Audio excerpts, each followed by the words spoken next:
Hi friends, మీకు ఈ video నచ్చితే లైక్ చేయండి, సబ్స్క్రైబ్ చేయండి. అర్ధరాత్రి శరచంద్ర గదిలో నిద్రపోతూ ఉంటే భూమి కూడా గదిలో పడుకొని ఉంటుంది.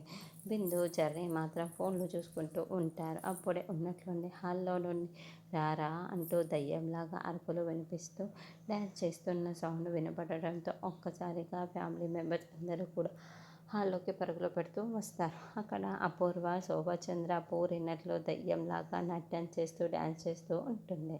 ఇక శరత్చంద్ర దగ్గరికి వచ్చేసి అచ్చం శోభాచంద్ర లాగానే డ్యాన్స్ చేస్తూ అపూర్వతగా నటించేస్తూ ఉంటుంది. భూమి కృష్ణప్రసాద్ ఇద్దరు చాలా షాకింగ్గా చూస్తూ ఉంటారు. భూమి కృష్ణప్రసాద్ ఇద్దరు పక్కపక్కన నిల్చొని ఉంటే అప్పుడే అపూర్వ శోభాచంద్ర పూనినట్లు చుట్టూ ఊరవేసుకొని చాలా కోపంగా భూమిని చూసి భూమి చెయ్యి పట్టి లాగి పడేసి చెంపపైన కొట్టి భూమిని కింద పడేస్తూ ఉంటుంది. దాంతో భూమి కింద పడిపోతూ అమ్మా అని అరుస్తూ ఉంటుంది.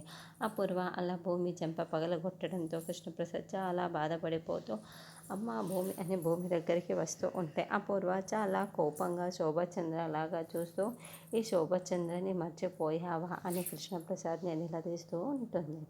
భూమి ఇంకా షాక్లో ఉండిపోయి పైకి కూడా లేవకుండా అపూర్వ వైపుకు చాలా షాకింగ్గా చూస్తూ ఉంటుంది.